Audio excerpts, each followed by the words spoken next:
So hello and welcome back to Netflix Football, another fun-filled episode. But before that, a crazy transfer window just passed us by, and the deadline saw mayhem as well as absolute last-moment changes that we saw. Saul joining Chelsea in the last minutes, Antoine Griezmann joining Atletico Madrid, rejoining Atletico Madrid again.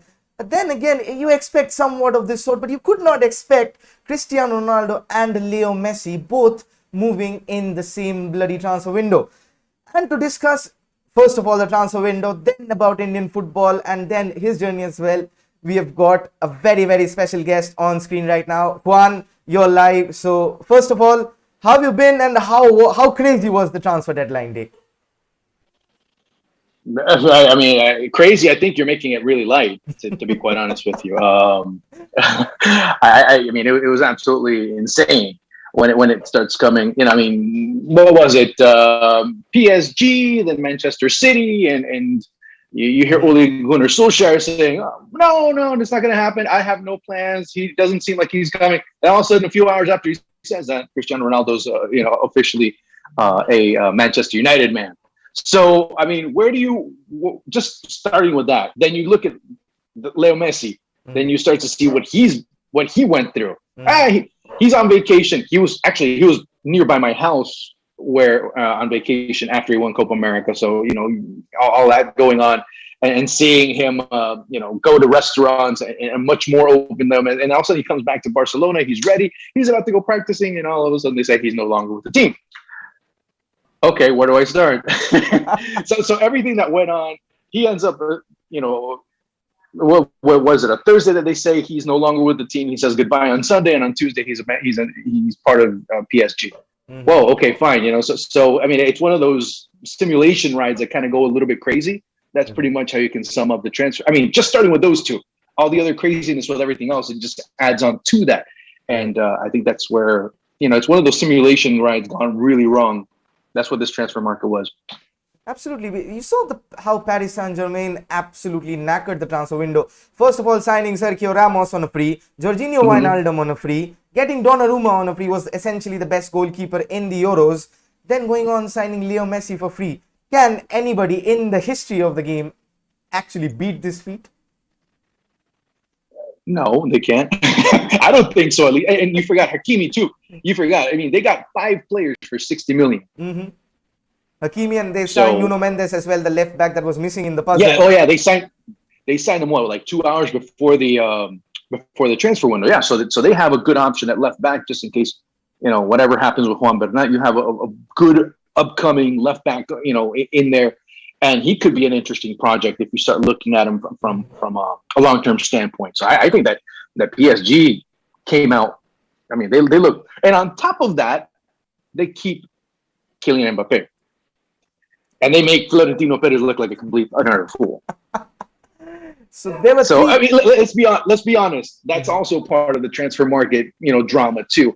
Mm-hmm. How do you end up making a team look? How do you end up making? I mean, Real Madrid and Barcelona look probably like the two most foolish sides in European football. Mm-hmm. I mean, seeing especially how Barcelona handled the transfer market, and now they're kind of trying to cover things up. Yeah, Ansu Fati's our 10 of the future. Whatever, man. So absolutely, it's all that. Absolutely. Ansu Fati has, as you said, just been announced as the new number 10 for FC Barcelona. Part of a cover-up job, but then again, you kind of think about it, Juan. You kind of I asked everybody whom I have in contact with Leo Messi could not stay at Barcelona because of Antoine Griezmann's wage structure and the salary cap that was imposed by La Liga. Then they go on and loan out Antoine Griezmann with an obligation to buy, and they get in Luke De Jong. And this is a football royal side that we are talking about. It's so much legacy going on to this team. Leo Messi leaves the club. Well, even without Leo Messi, they look like somewhat of a formidable team.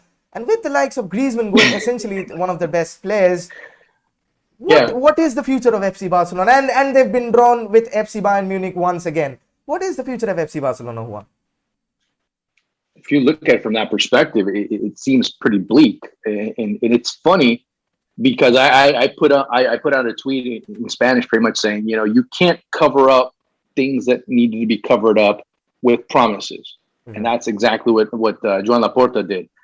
He said, "Hey, look, I'm going to do this. I'm going to do that." He already broke his first and most important promise when he was running for president, which was to re-sign Leo Messi. As soon as he did that, everything that he does from here on out is not very believable in terms of the Barca board, in terms of the socios, in terms of those that are following the team.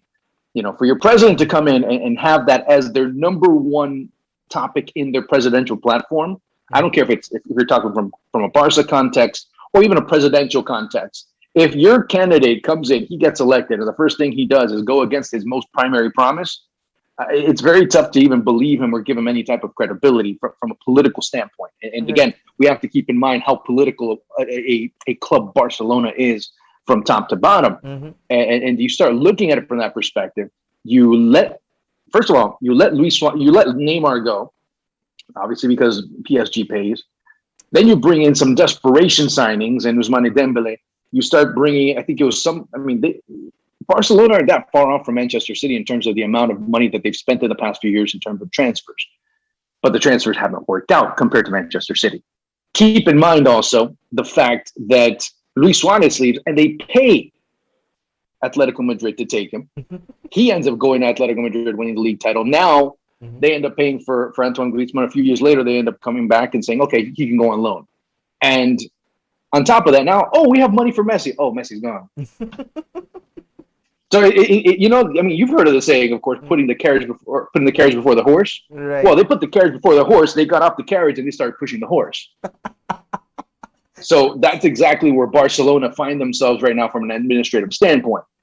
And Ronald Koeman is doing what he can with what he has, and at least and right now Sergio Busquets and I forgot who else. Sergio Busquets was one of the players just recently that ended up cutting his salary in order to be able to register Kun Agüero. That was Sergio Busquets and I think Jordi Alba, two men who Jordi Alba, yes. Downgraded the salaries. But one word, it is essentially, as you said, they went on and pushing the horse. That is probably by far the most exact scenario that anyone has explained to me over the whole Leo Messi thing. Let's talk about Real Madrid a bit here. 3 bids in the deadline day, especially for Kylian Mbappe.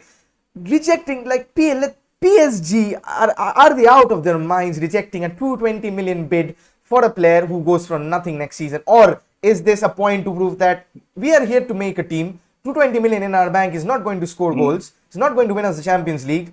And with or without him, we want to win the Champions League this season. Does that put out a statement to the entire world that PSG are here to mean business? Yeah. I mean, if buying Neymar wasn't a few years ago, if setting up the team that they've set up to this point isn't, in the transfer market they recently had isn't an indication, well, then I don't know what you're watching. But if you look at it from the perspective of the money that they end up leaving on the table for, if Kylian Mbappe ends up leaving for free, that's how much you and I would spend for tea for them. Let's be honest. I mean, that type of money, okay, fine, whatever. Yeah, and that's how it is. It's like, oh well, I left money. I dropped a couple of coins on the floor en route to some. That's what it is to them. To them, it's no objective. For them, it's more about being able to make this team win a Champions League, have a team win a Champions League in this project, and be able to maintain the football club / football team / lifestyle brand that they have established and continue doing. I mean, look, they're by will or by force or however you want to call it, PSG has become a brand worldwide. Maybe is it at the level of Real Madrid or Barcelona? I don't know. That's still left to be seen. But they are a brand nonetheless that I see kids wearing Neymar jerseys. I saw a couple of kids wearing Messi jerseys just recently. And you see that quite often. They're a team that is followed because they're a brand. They're a team that now, mind you, there's an academy here in the US. Actually, right here by my house. And I was about to do the calculation real quick so people in your audience end up having an idea. Actually, I'll do the calculation while I'm speaking. That people want to actually let me see. It's 6,130,282 Indian rupees per year for a kid to play at the Paris Saint-Germain academy here in South Florida per year. That's chump change for Why? us. That is chump Well, I change. mean, for you it is. For you it is. Speak for yourself. Not for me. For me, it's not. I would, you know. But just so you have an idea. I was doing the calculation real quick because I mean, it's something like $84,000 a year to be able to have your kid play at the Paris Saint-Germain Academy, which includes room and board, education, all that other stuff. Right. So just so you have an idea, I wanted to be able to make the conversion so people in your part of the world get a better idea of how much that is. Right. And yeah, so that is part of the brand that kids are, now gravitating towards, because now remember, football fans are much different now compared to when you were younger, when I was younger, that they're following the club, although some still do. Some are now fans of players, and Messi goes to Barcelona, he's a Barcelona fan. Messi goes to PSG, I'm a PSG fan now, until Messi goes to Inter Miami or goes to Newell's Old Boys, or where he ends up going after this stage of his career. So they're a Messi fan first and foremost, or Cristiano Ronaldo fan first and foremost. Because many Juve fans are now Manchester United fans as well. Let's be quite. Let's keep that real as well. So that's pretty much where I see this going. It's not just a football thing; it's more of a brand thing as well. Absolutely, absolutely. Brand. It's because more or less, Juan, you'd agree with me on this. It's because, as you said, it's 10 years ago, probably when Cristiano Ronaldo. It's 12 years ago when he left. There was no social media. There was very little social media, and what it is right now, that has pushed their brand value up towards another level. You see Barcelona, one of the most followed clubs on social media, Manchester United, a global brand with terms in the digital spectrum. And do you think, and I'll ask you honest opinion on this, has it affected, it has affected the player's lifestyle, that's a given, but has it come at a betterment for football as a whole? What do you think? That's a good question. Thing is that a lot of things, if you look at them from a positive perspective, there's also a lot of detriment to it. The reason I say that is because you have a lot of football's grown exponentially, and obviously one of the places where it's grown is in India, and a lot of other places where it's grown is here in the US. Because I see a lot of fans of other sports now. Oh, who's Messi? And they get interested in it, or who's Ronaldo. I mean, if you have the social media presence, everything, you see that. I mean, you see football from every corner of the globe here in the US, and a lot of it has to be attributed to social media and the popularity that the sport has gained here, which is great, phenomenal. I love it. I wish when I was younger there was that opportunity, but I'm very grateful to still have it at this point. We're at a stage in our lives, and I think that's where I've been so against the whole argument of Ronaldo versus Messi, is that never in our lives, our parents' lives, our grandparents' lives, have we had an era where two were so dominant over everyone else. Now, there's a detriment to that. Their standard was so high, we sometimes expected some things that were unrealistic of them, and we still do. Number one. Number two, anyone below that automatically sucks to people. Oh, well, he's not. Oh, he sucks. It's like, wait a second. You have some phenomenal players that are, if you're the third best player in the world now, you suck. If you end up going to a final, which is the case of what happened in Argentina, you're a failure and you don't win. Case in point, Argentina before this Copa America, they looked at Messi as a failure. He went to 3 straight finals. 4, if you include, well, not 4 straight, but he went to 4 finals with Argentina before winning his first title. He was considered a failure. So the bar has been set so high that anything that anyone else achieves that is not up to snuff with that ends up not being good. So there is a detriment to it, but there's a great deal of positives as well.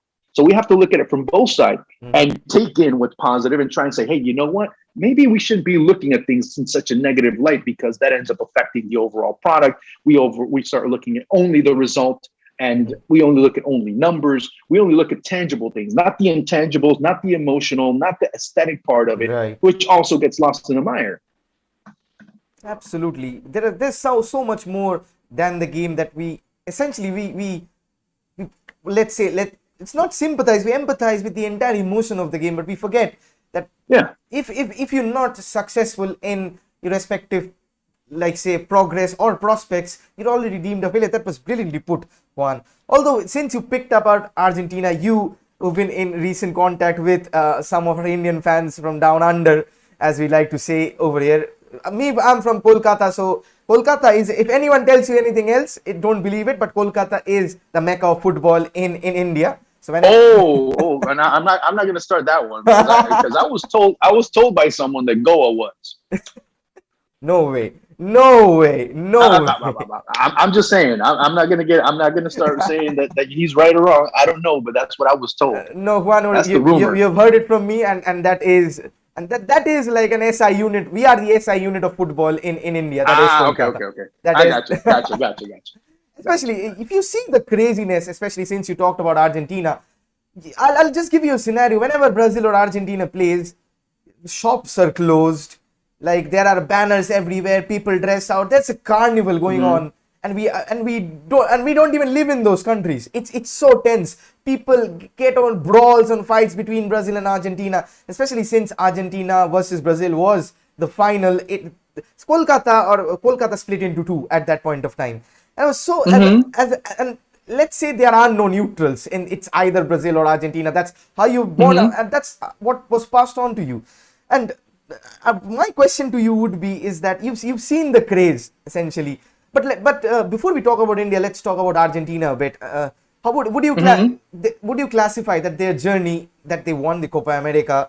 Do you think that they can put this forward to the World Cup and Messi can finally lift what is missing from his enormous trophy cabinet?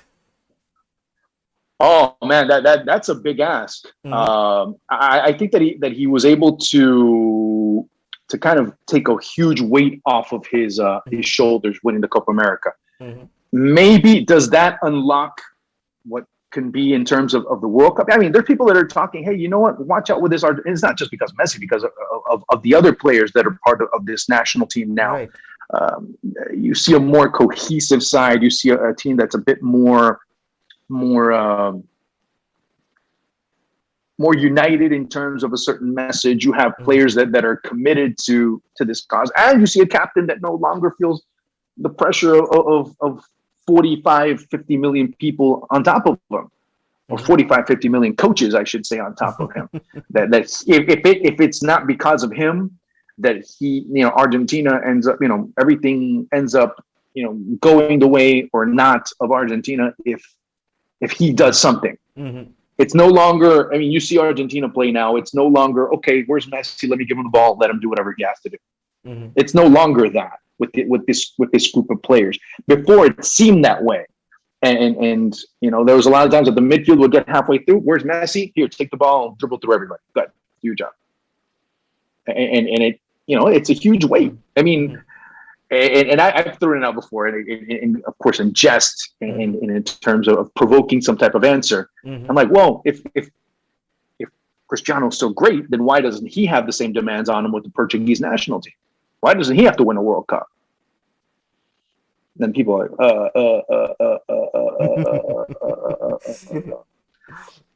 But that being said, again, as I said, I'm not a big fan of it. I just use it more to kind of provoke an answer from some people. That's the answer I usually get. But going back to Argentina, it's a different side, and you see there's been footage of Messi practicing.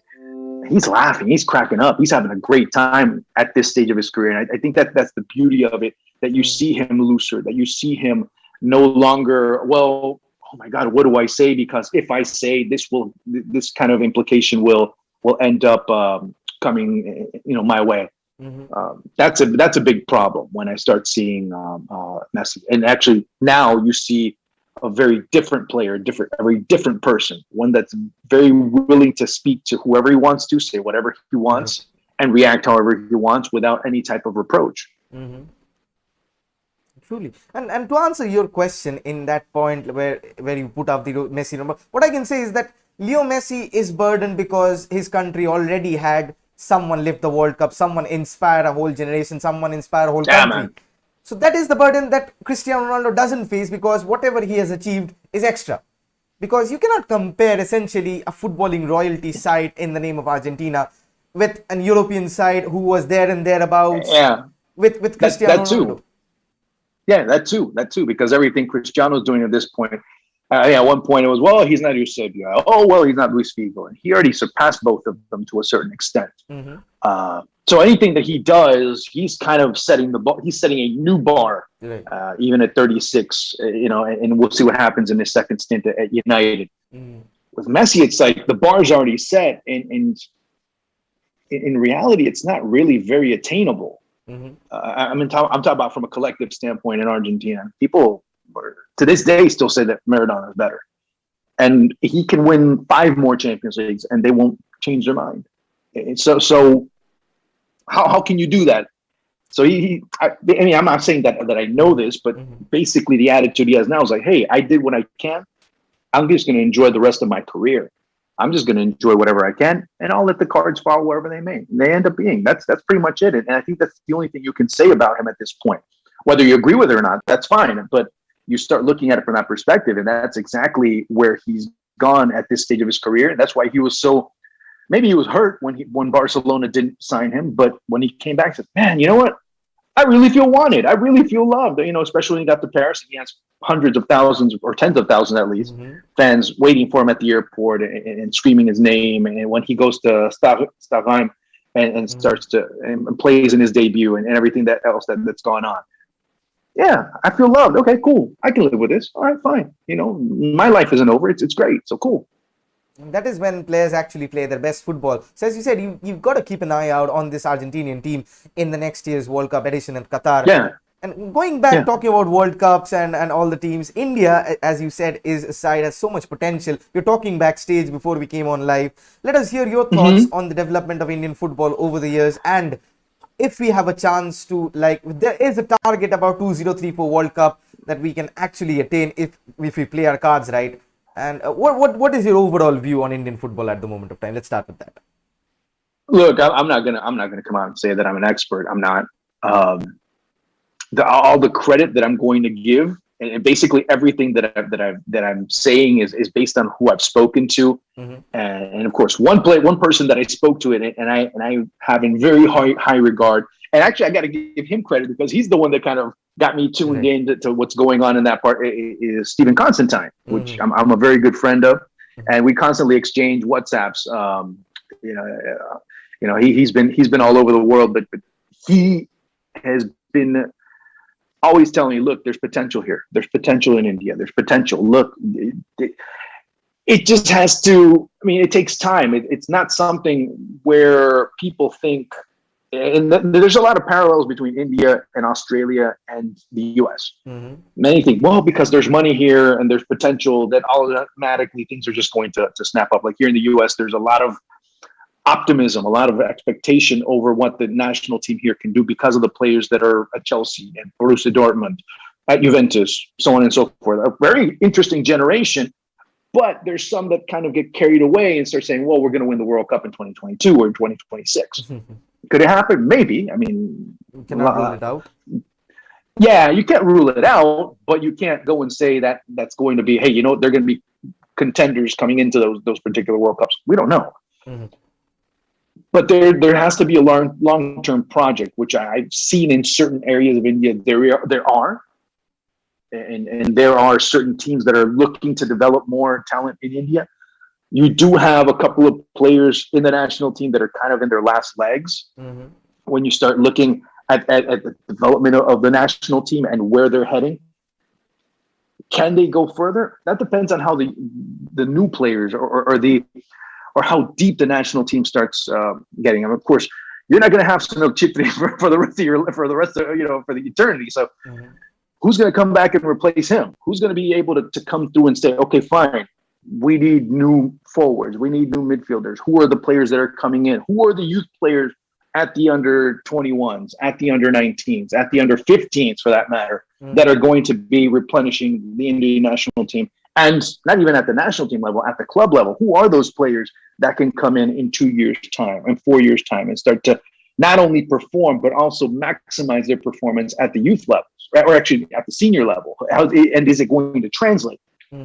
Has it come yet? No. So this is where it becomes crucial. You've seen a great deal of improvement. And I'm talking, again, as a person from the outside. I'm not talking about a person that's deep in it and knows it, that has seen it from the outside, seen a good progression, that's seen a good upward curve in terms of the development of football in that part of the world. Now the big question is, it's not just doing it, it's sustaining it and seeing where that curve ends, because it can just plateau and it can crash just as easily. It could be just a generational thing. It could be something that, yeah, you had a couple of good players and you got lucky to be where you're at. Now, can you maintain that upward growth and start competing with the Australias, with the Japans, with the Irans of Asia? Are you going to be able to do that? The South Koreas, so on and so forth, that are perennially, if not qualifying for the World Cup, in the conversation of qualifying for a World Cup. Can India get to that point in 10, 15, 20 years? Maybe. That's my answer at the end of the day. We said the same thing 20 years ago, and 20 years forward in current date, we still, there's always this feeling where, I'm going to tell you a bit of an inside info of a local, of a natives info, is that whenever we have seen that there is probably something going good, something is going on in behind, which probably I cannot talk about, I'll get myself into trouble. But there are a lot of more things happening in this in India that is more than just football, and that is hampering football. Yeah. I'm sure you're quite aware of that, and I'm not going to divulge into the topic because of controversy, but let me tell you, even you're much more of an expert than me, than what I am. But since as a lover of the game, as I try to understand the game as much, I've been in scouting session, especially a scouting session courtesy of Minerva Academy, courtesy of Ranjit Bajaj sir, who has helped me so much in this journey as well. So I've covered that live. I'll send you the video afterwards, and if you see the talent over there for a 6, 7, 8-year-old kids, you cannot differentiate that between an European kid, and I'm not being biased over here, I'm just being factual. But what happens when they go towards the next step is they lose out. There's no proper system of education in between, because in India, even if I say I was a football player, I wanted to play football, but my family told me, no, you're better in studies, football is a short career, so you go for studies. So that's different. So people much more talented than me, even and since this is still a third world country, people actually go for, like what they say, matches where they get paid in each match. So that hampers their talent a lot. That hampers their bodies as well, because the grounds aren't good enough, the facilities aren't good enough. So it's all a huge mess at this intermediate stage, which I don't think that we do lack the talent. What I believe is that we lack the intermediate stage to get to the top, because everybody's heard of ISL, everybody's seen the quality of players that come in. ISL is probably the 8th season running at this moment of time, but where can we say has the Indian team developed? It's probably still the same, it's gone below if you're considering rankings at this moment. And as you rightly said, Sunil Chhetri, who comes in after that? As a local, I don't see anybody. I'll ask you this, is it because that Indian Super League is highly investing on forwards or ball playing midfielders, that we are not seeing an Indian striker? Like, even if you consider Sunil Chhetri, who probably, let's say a Sunil Chhetri of 2020 is breaking through, would he get a chance in any of the top clubs in India, considering that there are so many international standard forwards? Your thoughts on this? That you have to ask the teams, because you have to see what their respective vision is. You have to see if, hey, we have to look into developing the game long term, or is it a quick fix? That's the big question. When you start looking at these teams, what's their overall view? I mean, is it something that they're trying to make sustainable, a team that's sustainable for the next few years? Okay, fine, we'll have to we'll have to make a few interchangeable parts here and there as we go along. But are they looking to set an identity within the club? Right? This is how we're going to play, and these are the types of players we need to bring in, or we're going to do this and compete for. I mean, it's baby steps. It's not, hey, we're here and we want to be up here. It's, okay, how do I get from here to here, and so on, and keep building. It's not, hey, we have a league, now let's go win the World Cup. No, it's okay, we have a league, now how do we make the players competitive? Now how do we develop our youth system? I mean, what you're saying is not something exclusive to your part of the world. It's pretty much 95% of the world that goes through that. And keep in mind, and I think that we forget to a certain extent, we forget a lot here, as I mentioned about the PSG Academy recently. This here in the U.S. is a bit different. It's a bit of an anomaly in terms of how football is managed. Football here is a very middle upper class sport, elitist to a certain extent. While the rest of the world, it's a very popular sport. It's a very, the type of pitches that you just described. Those types of players that come from very adverse conditions and abject conditions that are able to shine and be able to have that desire to go forward and go and take these incredible trips to be able to try out for teams that they might end up going through and taking, of course, the following steps afterwards, wherever those steps may end up leading them. So you got to look at it from that perspective. I mean, who are the players? Who is it that you're looking to bring in? Are you giving opportunities to the right kids? Are you giving opportunities to the players that could be able to shine, the communities that could be able to shine?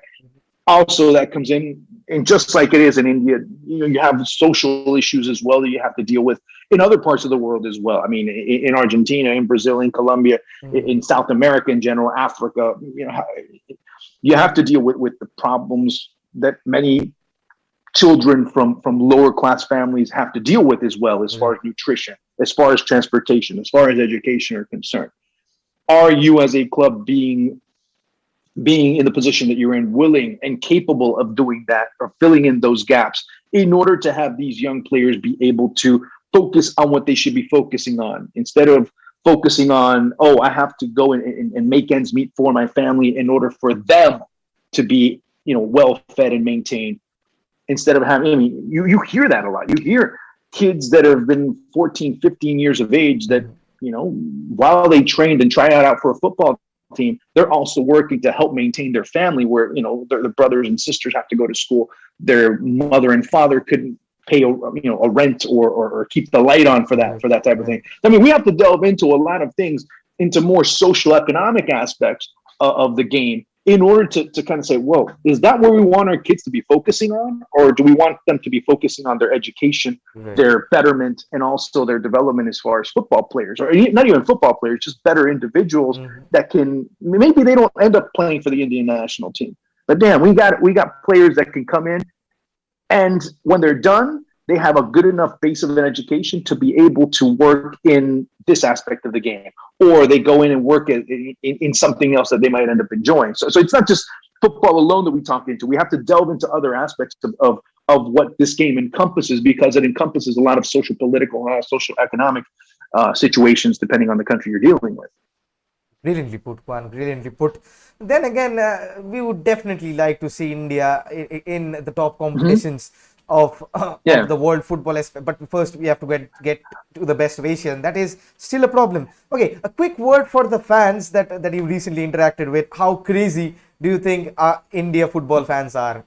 Staying awake at the night is the least of the problems, isn't it? Yeah, well, yeah. That's. I mean, we complain about it here all the time. What? The World? I mean, if the World, when the World Cup was, or the Olympics recently, just. Oh, don't tell me I got to get up at 3 a.m. to watch that. Oh my God. And they still do it begrudgingly. But over there, it's something you do every weekend. It's something that, okay, well, I got to get up, and that's my Saturday morning or whatever. I got to get up at 3 a.m. to watch this. It's normal it's normal for people in that part of the world. When we have to do it here, it's like, really? I mean, getting up at 7 to watch the Premier League, what many do here, even 4 a.m. when you start looking at the Pacific Coast over in California, people do that as well. But it's great. I mean, it's a great thing. And mind you, when Argentina won the Copa America, I remember some videos that were being sent, and people from India were sending it to me. Hey, by the way, it's not just in Argentina. I'm like, okay, cool. And I see it. I'm like, wow, this is amazing. Cool. I did the Brazil-Argentina watch along from around 4:30 a.m. in the morning. Yeah. And I think that's phenomenal. I mean, I don't have to go too far away to see it. I can see it, just a couple of blocks from my house, where I mean, we have one of the largest, or at least in my area here in Florida, one of the largest Argentine expat communities, in the U.S., and maybe even the world for that matter.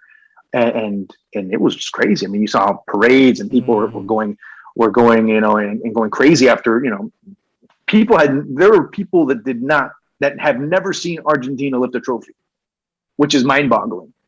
There are people that I know that have never seen Argentina raise a World Cup, which is just as mind-boggling. But you start seeing with time, like, oh yeah, it was 36 years ago. Yeah, I can see that.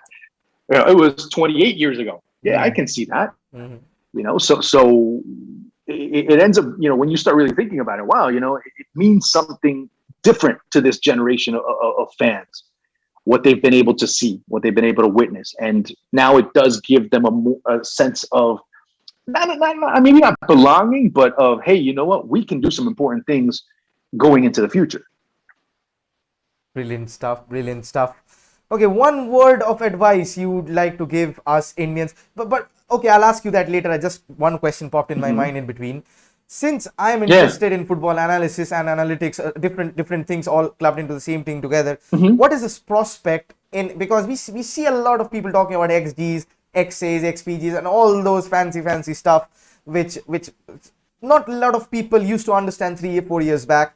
Now, whenever I'm in a conversation with a friend like this, Bruno Fernandes, since I'm a Manchester United fan, you can clearly see by my set that Bruno Fernandes created a lot of chances. He comes in and says, yeah, he had a very high XG game.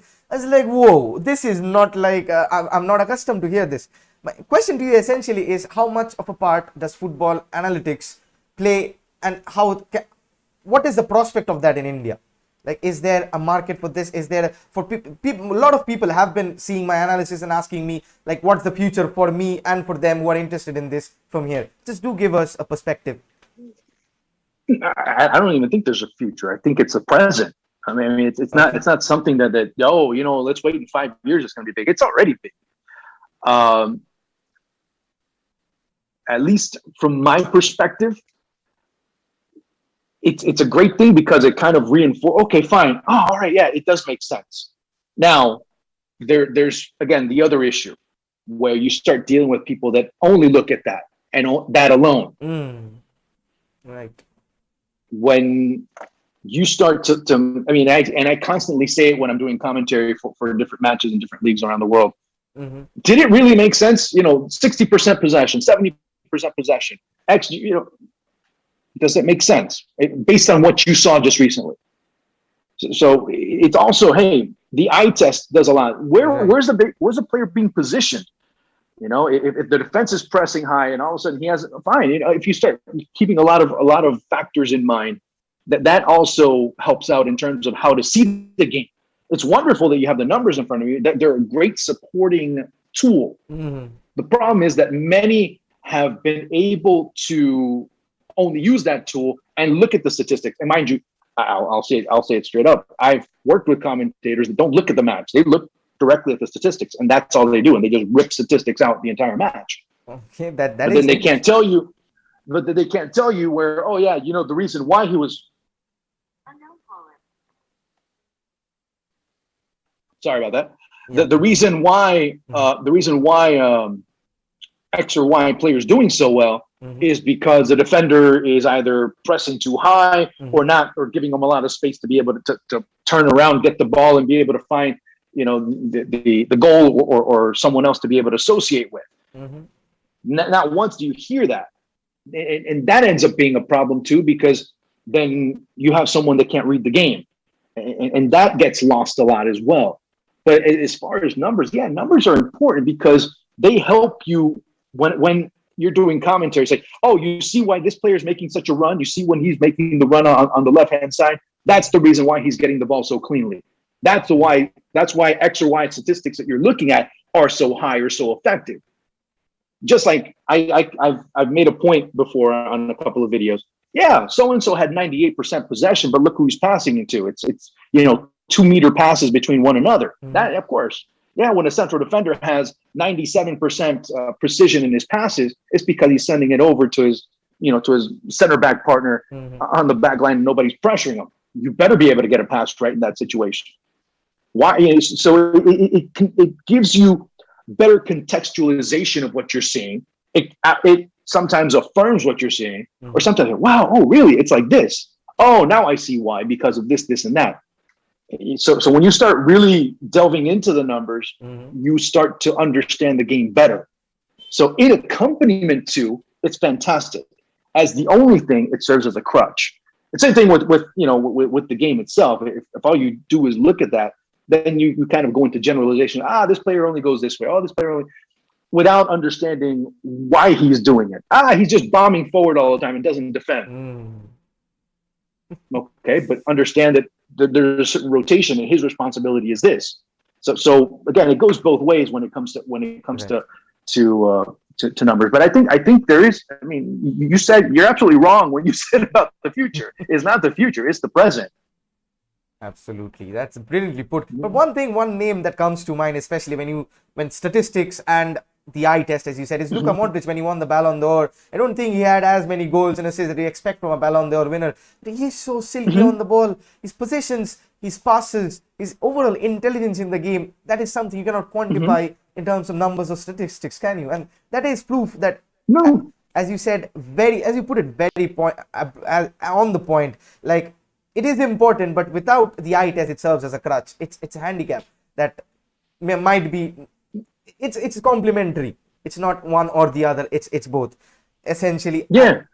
I mean, when you have those players that with XG or X, and all they do is just wait for the ball to come to them. Are they effective, or are they not effective, or are they effective within their system? Right. Okay, Sneak O'Neill has commented that I guess analytics, statistics, and numbers are pretty essential, especially while tracking talents. Isn't it so? Juan, what do you think?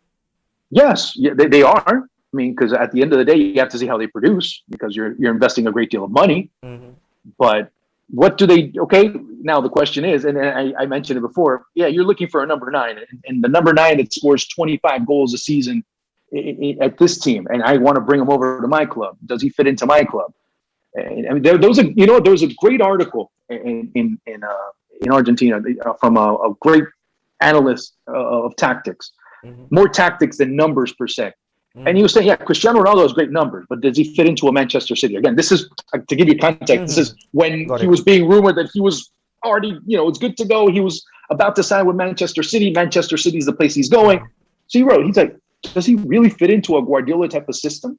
Despite his numbers, which are absolutely gaudy from every stage of his career, does he fit into that system? Yes or no? And he's sort of saying, I don't think so. It doesn't look like a good fit. Now, could the question be said about this Cristiano Ronaldo in this Manchester United team? Maybe, because if there's one thing that I don't see him doing is doing certain things that Cavani does, that he's not probably, you can't see it as quantitative as you could as far as goals and assists and things of that nature, but it's dropping back and defending, being willing to go out wide and essentially be playing as a left back and do all the dirty work in order for your teammates to be benefited. That's what Cavani brings to the table. Now, in no way, shape, or form am I saying Cavani should play over Ronaldo or one way or the other. But I'm just saying, based on what a number 9 has to do in these types of systems where he has to drop back, be part of the pressure, be part of the block, is Ronaldo going to be able to do that? Or is he going to be able to how should I say, be excused a little bit and just be that man either up top or out on the wing that's going to get the ball and make those sprints or be able to provide for his teammates? Where does he fit in this Manchester United? And again, those numbers are part of the reason why you start analyzing a little bit more. Right. Brilliantly put. Let's hope he does fit into this Manchester United system, because a 12-year-old dream just came true for me, and I was crying like a baby. No, totally, I agree. But when you start looking at it coldly, you start saying, well, does he really fit in, or is this more of a marketing thing, or is this more, Jorge Mendes appealing to the desperation of Manchester United, who, by the way, did have a very good transfer market, bringing in the players that they brought in. Even without him, it was a tremendous transfer market. But is it, hey, you know what? He can produce, which he can, but is he going to be able to fit in the way he needs to in this club? I think the answer is going to be yes. He's willing to change a little bit, not too much, but he's not Cavani when it comes to the work rate that he's willing to put in on a defensive point. Not offensively. He works hard. He's a beast when he works up top. The problem is defensively having to drop back and being able to defend the way that a player like Cavani is willing to do. Being the first press, essentially. You see how dogged Cavani is pressing the defenders, the goalkeeper, making them cause errors, switching possession. That's what Cavani does. And we know that Cristiano Ronaldo is someone who will not indulge in those. But we'll have to wait and see. But then again, about the move, I was speaking with some in my earlier podcast, is that Cristiano Ronaldo to Man City, if that happened, even I asked a few friends that, and they came into the same conclusion, Juan, that if you'd ask any Manchester United supporter before the transfer window whether they wanted Jadon Sancho or Cristiano Ronaldo, within a heartbeat they'd say Jadon Sancho, because Cristiano Ronaldo doesn't make sense because we have Mason Greenwood, we extended Edinson Cavani. And since Cristiano was available, and if him moving to Man City would have been bad PR for Manchester United, Glazer's throat would have been on the line, and whenever a striker would have missed, every fan in the world would have echoed the same thing, saying that Cristiano was available, he would have scored that, he would have not missed that sitter. And essentially Ole Gunnar Solskjaer's job, which was getting better at each passing day, would have been on the cutthroat at every conjuncture whenever a striker missed a goal. So I think it is more of a PR move, but as I say, if Cristiano Ronaldo is available and it is within your reach, you sign him. On the other end too. Yeah, on the other end too, you start looking at what Ronaldo was saying just a few years ago. I'd never play for Manchester City. I could never play for them because my heart's with Manchester United, and glory. I mean, he was 2 steps away from getting drunk and singing "Glory, Glory, Man United." And then all of a sudden you talk, wait, I thought he couldn't play it. I thought he was never going to play at City. Then who would have had the worst PR move there? Because at that point, I mean, what people forget, oh yeah, Cristiano. But then you can also always go back and say, he didn't want to play for your club. He played for the team across the street. If that would have happened, of course. Deadly. World would have gone into meltdown. You saw how much of an impact that made, especially due to the circumstances, is what I'm guessing. Yeah. World went into meltdown. Most liked feed on Twitter, most liked on Instagram. The Manchester United's official website has crashed. I never remember. Like, it's the ironical part that we replaced Cristiano Ronaldo by signing Cristiano Ronaldo 12 years later. It's that sad for us United fans. Yeah. But no, I don't know if it's sad for United. Man, United's been competing. I mean, I don't know about if it's sad. I mean, look, you could be Arsenal. So I mean, you could be Spurs.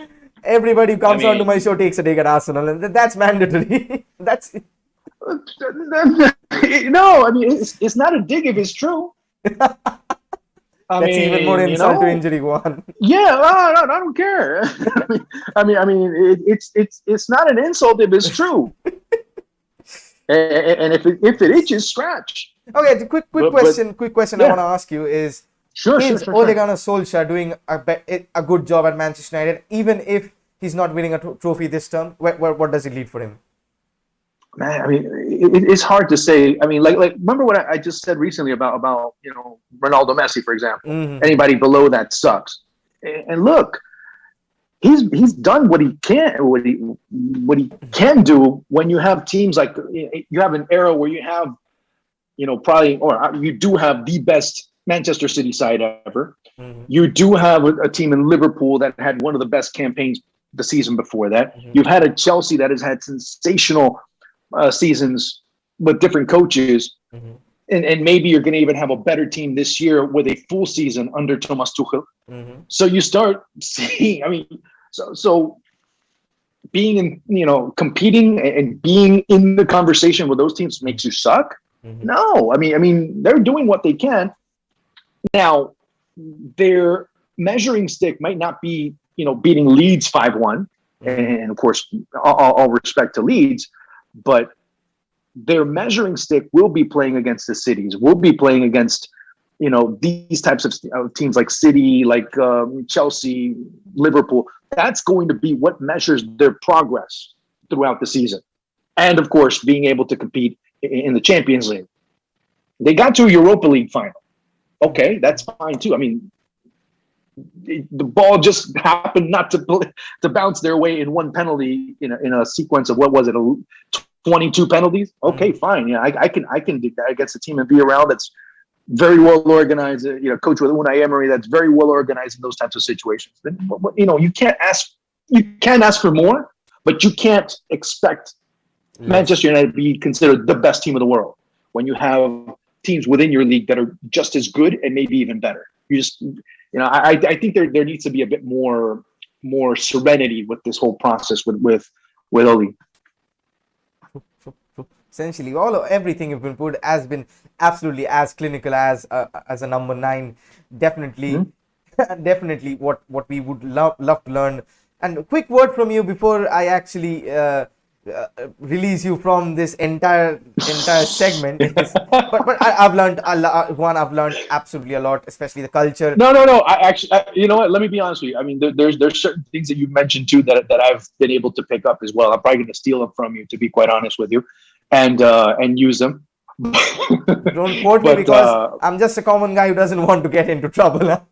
But we're don't look at it that way. Look, let me be completely honest with you. We're all common guys. We're all common people, because we all had to be able to work at something to be able to get to something, right? And keep that in mind. Just because someone, and mind you, I don't consider myself being anything special. I just consider myself to be someone that happened to be very fortunate. It's just that you have to understand that you know, right, people, you know, there are people that are doing much more with a lot more, and you're doing much more with a lot less. Who do I have to really be able to say, hey, you know what? You know, I mean, many of these pundits that you see on television have someone talking in their ear. They have a notes, this, you know, a stack of notes this big that someone else did for them. All I have to do is read, and they look brilliant. While you go in and you dig and you look and you find it, you don't have to depend on anyone else. And you're the one that turns on the camera. And you're the one that starts to stream. And you're the one that does a lot of these things. So, I mean, and I'm not just talking about you. I'm talking about all other creators that find themselves in the same position as you. And it ends up being a step towards it. So I think that's where you have to look at it more. I mean, it's not that you're a common person or not. As long as you're a common person, and I tell this to my students, because I teach at the collegiate level as well, is that can you put together two words? Can you put together a thought? You can, right? Yeah. I mean, I do the same pause in class as well. So don't worry. Can you put a thought together? Yes. Okay, you're on your way to being a journalist. Can you be coherent when you speak? Yes. Another step towards that direction. Now it just depends on your gumption, on your desire to be able to take some knocks. Because I'm not going to say, I'm going to be honest, it's not easy, and you're feeling it right now. Yeah. It's not easy to take that first step, or the second, or the third, and you're going to fall down. You're going to scrape your knees a lot, and you're going to be having to take a lot of shit from people. To be quite honest with you. Hammer on the head of the nail. Absolutely. So I mean, it's not even a hammer. I'm using a jackhammer right now, because that's where you have to be able to realize that. And there are times that you're going to feel down, and you're going to want to quit, and you're going to want to stop, and you're going to see, you know, I don't want to do this shit anymore. To be quite, and you're going to feel that way. But you have to persist if this is what you truly want to do, because it's not easy. It's not easy at all. And I attest to it, because, you know, you have to work and then work some more, but also have some time to enjoy it, because at the end of the day, when you stop liking this, when you stop enjoying it, when you stop saying, I don't want to do this, then that's when, you know, you don't want to press that button anymore to take that. Then you're just doing it for money. And you're not really doing it for fulfillment, because, you know, thanks to you, Neil, I was able to find out about such and such a team. Because of your video, I was able to fall in love with Manchester United, or whatever the case may be, you know, whatever reason. I started liking football. I used to follow cricket, and I follow football now as well, or whatever. That gives you probably more satisfaction than any eventual paycheck that you might get. Although the paychecks sometimes end up being very satisfactory. Or they can be very satisfactory, regardless of quantity. They end up just that the fan being able to tell you, man, you know, thanks to you, thanks to you, I really appreciate the game, or whatever you end up providing them. They end up being that's where you end up having to really find the true value of it. And I had to learn that. I had to learn that later in my career, because at first it was very like, you know, if I don't do this, you know, very fearful of certain things. And as you get older, you start to understand the true value of what you're doing. I'm grateful to have those words. And essentially, I remember writing, not writing especially, I put up a Twitter thread with Ukraine's tactical analysis, and a lot of Ukrainians were like, wow, the Ukrainian team should read this. And as you said, that gives you that's more than any paycheck. That's maybe not in seven figures, but that is. Well, yeah. I mean, if you get it, sure, you can send 10% my way. I mean, I'd love to, but I mean, you're getting it. You're getting. I mean, the same thing. I felt I was so I was so humbled, to have to, I don't know. I don't even remember what I said. I think it was it's something about Pereira Diaz the other day that I just tweeted out, because as I was doing Platense Boca, and they had mentioned, hey, it's already a done deal. I'm like, hey, fine. I put it out there, and all of a sudden, everyone from India just went in, and it wasn't just that; it was Marcus that ends up also mentioning it, and everybody. Blah, blah, blah, blah. I'm like, yo, wait, what happened here? And all of a sudden, I started seeing it, and I'm like, yeah, I started joking around with some, say, hey, yeah, I got to find an Indian team now. And they're Kerala Blaster. It's mostly been all the Kerala fans that have come up and have truly been able to really send me DMs. Oh, you have to be a fan of our team. And they started sending me pictures of them at the stadium when they could go to the stadium, and pictures of their families with Kerala Blasters jerseys and all the. I mean, same thing with a couple of FC Goa fans.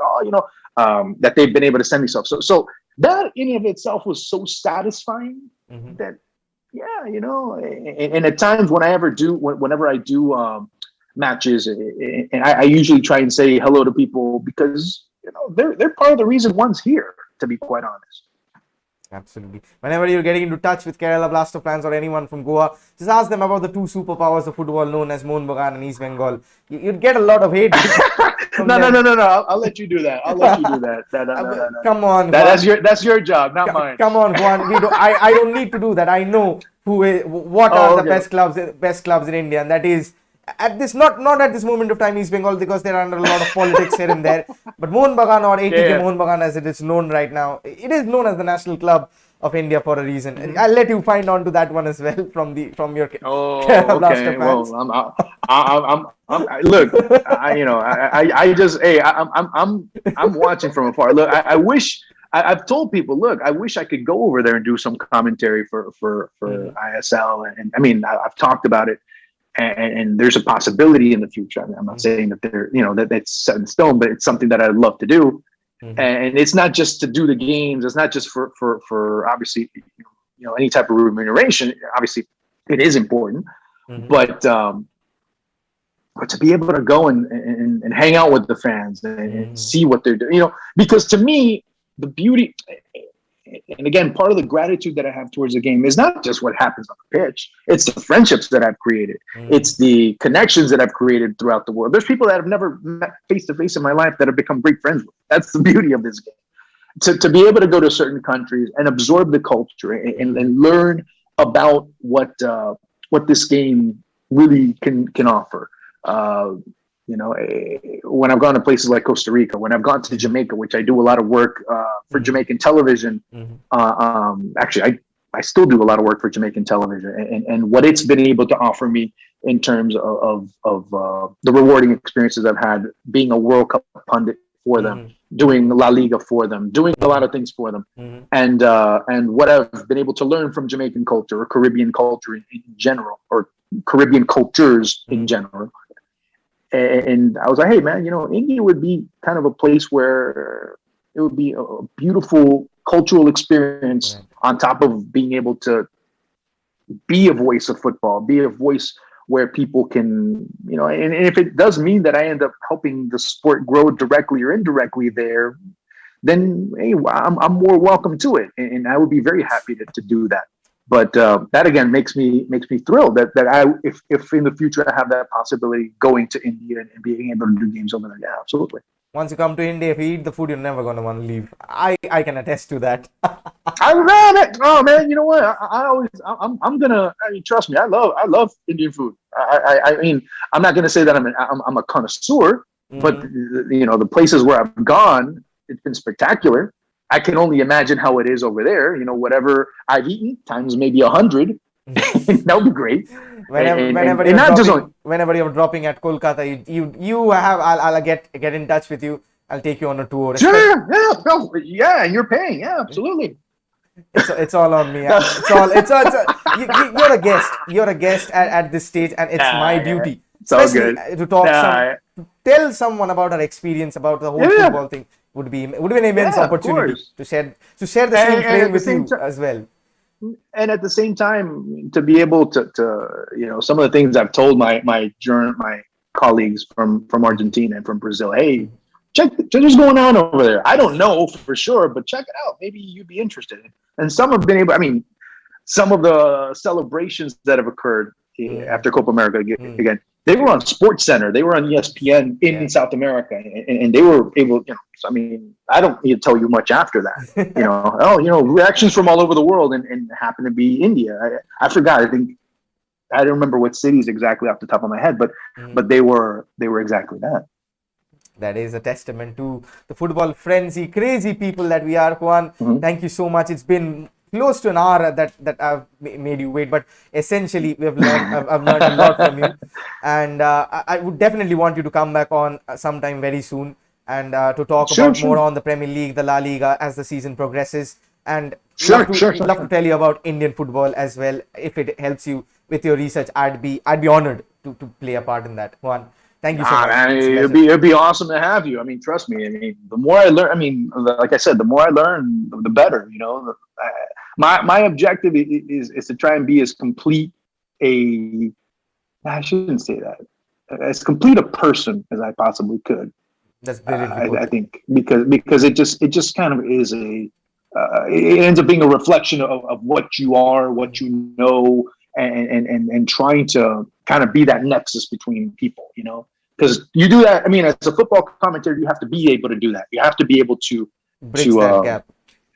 yeah. I mean, especially in the position that one is in, covering South American football, covering La Liga, covering those types of things, where people in India might know about a certain thing of this club in Brazil, Mhm. and it helps you kind of bridge that gap. And likewise over here too.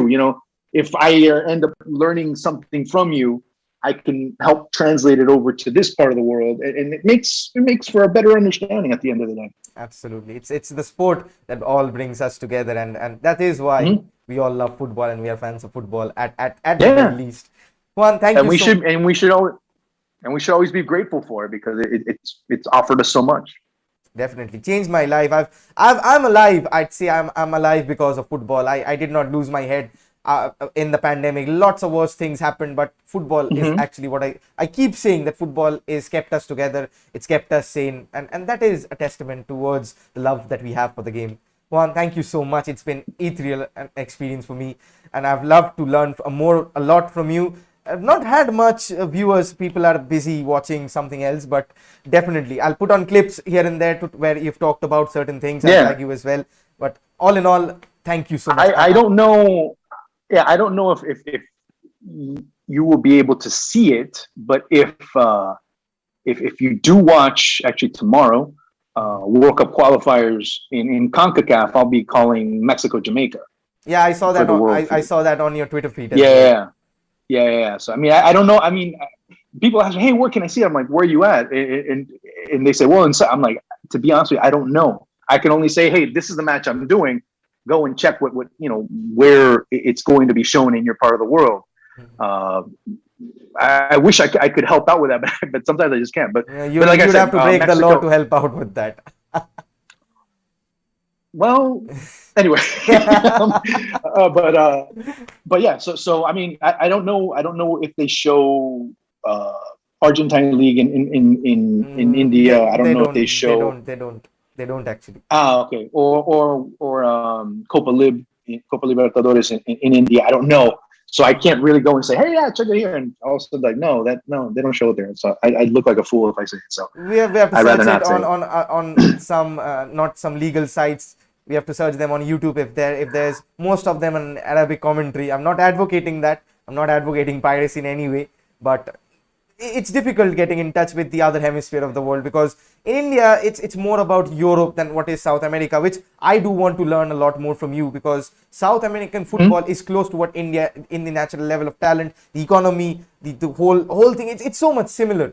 It's so much similar. So definitely in some other session, Yeah, yeah. I'll love to talk about South American football, your journey, your entire journey being a football journalist, a commentator, something which I aspire to be as well, a commentator.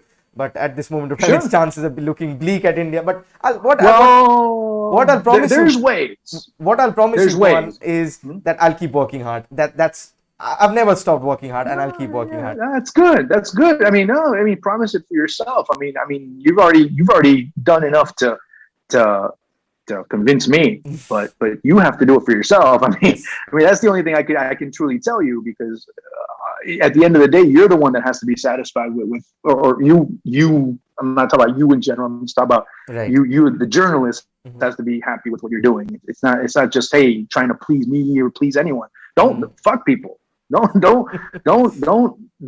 be, don't be happy because so and so gives you praise. Go and do it because you feel happy. At the end of the day, you're doing good. So don't worry about that part.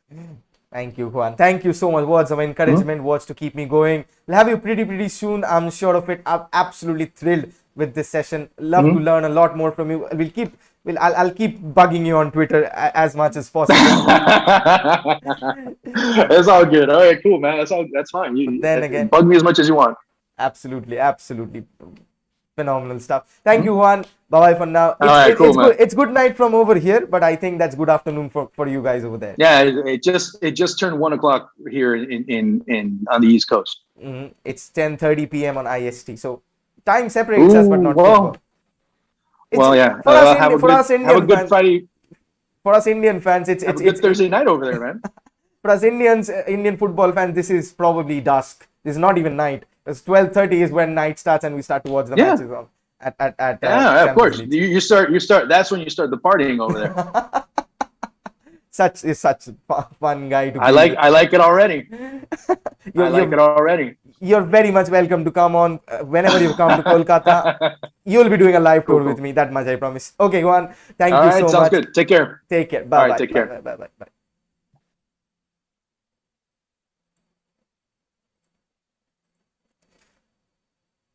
So that was Juan with all these expert analysis and comments, and what a lovely guy, and what a lovely session, and what a humble guy, and it taught me a lot, spoke words about motivation, spoke words about how to be a journalist, how to be a commentator, what is India going wrong with, how can India improve, if India can get there, when can India get there. Essentially a very good session. We'll love to have him on as well. Such a fun guy, such a very humble guy, and I'm thrilled a person who's verified on Twitter actually took out the time to reply to me. It's so much heartwarming and blessing. And of course, it is you guys that have been putting me through with this genre, with this notion, with this extreme support that you've been giving me. Once more, I ask, I'm shameless, come on, get me to 2,000 subscribers. It's just around under 300, so you guys can get me there essentially. And you guys, if you want to support the channel, otherwise you can donate to the channel below unless super chat comes. Other than that, you guys been pretty brilliant. The international break has already started. I've not been able to cover the Portugal match, but I'll see what matches I can commentate on, because I've got a few things going on at this point of time. But then again, don't want to be a disappointment, want to always entertain you, and that's why the name of the channel, Netflix Football. It's where entertainment meets football. I'm your host Neil. It was a lovely session hosting you guys. Wishing you a very good night, and see you very soon. Bye bye. Take care, and come on, football unites us all, doesn't it?